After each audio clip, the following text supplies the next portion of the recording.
Allez Phoenixou, ici le Phoenix. Aujourd'hui, retour sur le tome 6 de Valkyrie Apocalypse.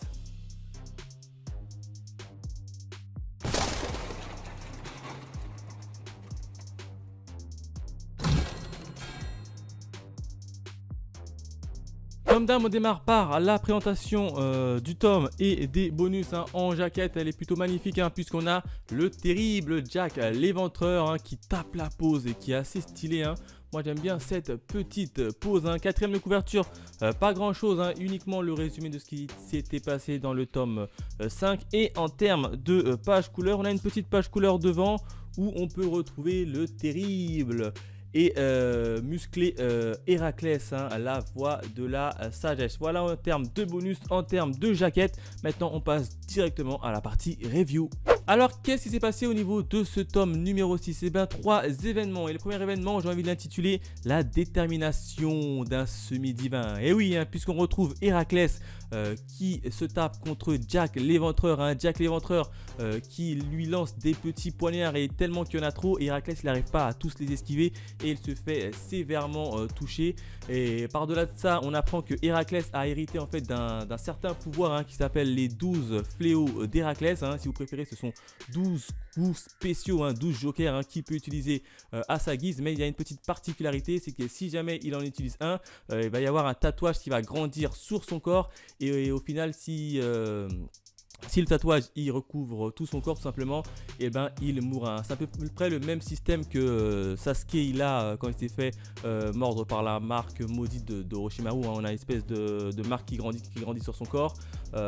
Sauf que lui c'est la même chose, sauf qu'à la fin il va mourir. Donc c'est vraiment 12 coups à utiliser en dernier recours. Et là, vu qu'il est face à Jack l'éventreur qui lui pose pas mal de soucis, il est obligé d'utiliser un des 12 coups. Alors le premier qu'il utilise, ça s'appelle tout simplement le lion de Némée. En fait c'est quoi? C'est une grosse massue qu'il détient, et grâce à cette grosse massue ça lui permet tout simplement d'envoyer des ondes de choc. Il tape le sol et ça envoie une onde de choc. Et du coup Jack l'éventreur est tout simplement touché et propulsé en arrière sur un immeuble. Et là il décide d'utiliser coup sur coup son deuxième fléau, son deuxième joker, qui a pour titre tout simplement l'oiseau du lac Stafford.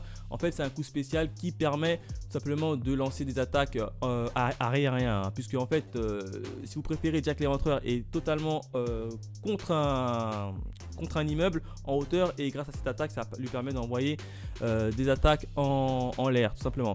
Et là tu te dis quand même que Héraclès il est quand même assez mal barré, il a quand même utilisé 2 de ses 12 fléaux, et il y a ses tatouages qui grandissent. Et du coup son clan à lui, il est là dans les tribunes, il se dit mais qu'est-ce qu'il fait? Il utilise en dernier recours, il faut vraiment qu'il se dépêche, parce que si jamais ça se recouvre entièrement son corps, il meurt. Donc voilà à peu près le premier événement, sachant que Jack l'éventreur arrive quand même à esquiver son deuxième coup spéciaux. Le deuxième événement, j'ai envie de l'intituler le passé d'Héraclès.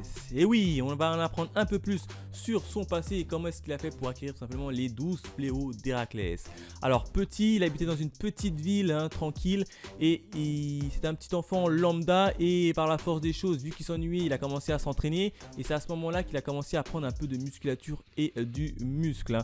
Par-delà de ça, on apprend qu'il y a déjà eu un vote pour savoir si les humains devaient vivre ou mourir, et l'assemblée des divins avait décidé de laisser vivre les humains à une condition, c'est qu'ils choisissent une ville et qu'ils leur donnent une petite leçon en fait.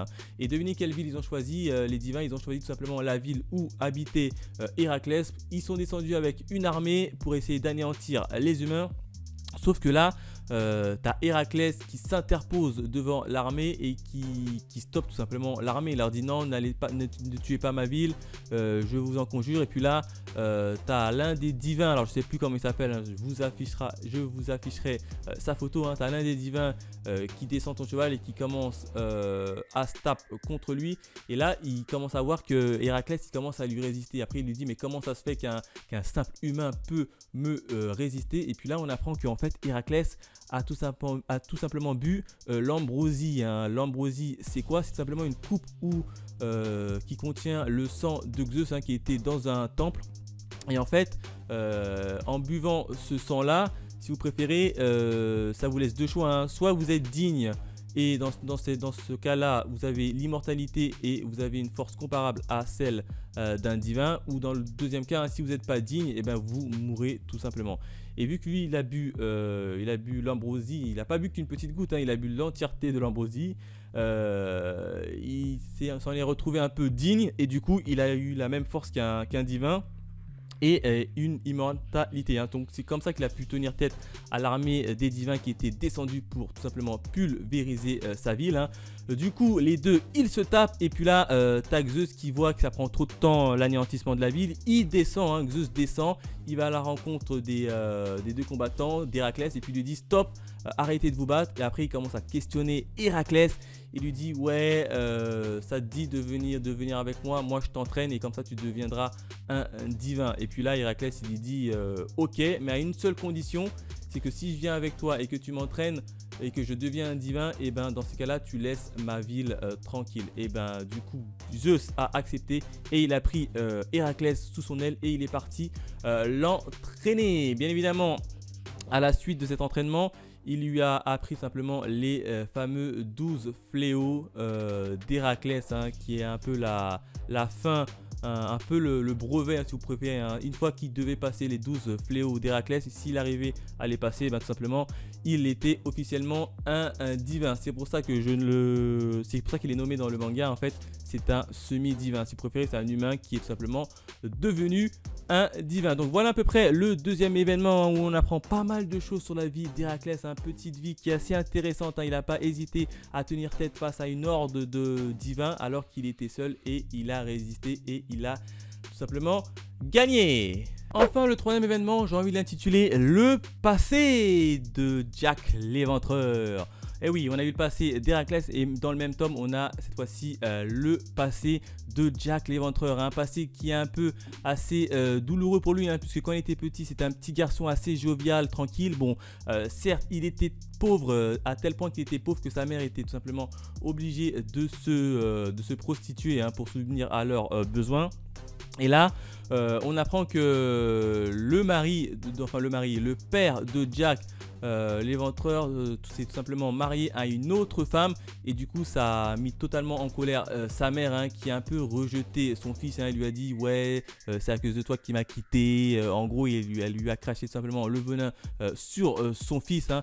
Du coup son fils, il a entendu ça, il était quand même assez attristé, hein, et du coup il a pété un câble tout simplement. Il a pris un couteau et il a tout simplement égorgé sa mère, hein. Il a tout simplement tranché sa petite gorge.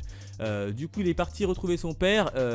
Il a fait exactement de même avec son père. Il a tranché la gorge de son père. Donc en fait Jack, il avait 10 ans à peine. Il a tué ses parents tellement qu'il a pété un câble. Donc voilà à peu près la vie du fameux Jack l'Éventreur, un petit garçon assez pauvre qui n'a pas eu le choix de se débrouiller tout seul, bien qu'il a entendu pas mal de choses assez douloureuses pour lui, hein, puisque sa mère lui a tout simplement renié. Il a tout simplement pété un câble et il est tombé dans le côté obscur, j'ai envie de dire. Donc voilà, on retourne ensuite du côté présent où on retrouve Jack qui se tape toujours avec Héraclès. Jack cette fois-ci arrache la pendule du Big Ben, hein, je crois que c'est le Big Ben. Il lance la fameuse pendule en direction d'Héraclès et qui lui sectionne un bras, hein. Du coup Héraclès n'a plus qu'un bras et son autre bras est tout simplement coupé et c'est comme ça que se termine le tome 6 de Valkyrie Apocalypse.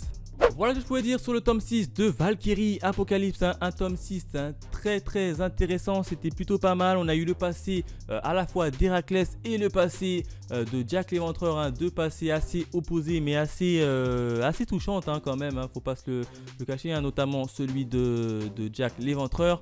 Bien évidemment en termes de notes, si je vais noter ça, j'aurais mis 4 sur 5 en termes d'étoiles. Voilà, n'hésitez pas à me dire dans les commentaires ce que vous avez pensé du tome 6, hein, et du passé de Jack l'Éventreur ou de Héraclès. Dites-moi tout dans les commentaires. Quant à nous, on se retrouve très vite pour de nouvelles aventures. Allez, bye mes Phoenixous.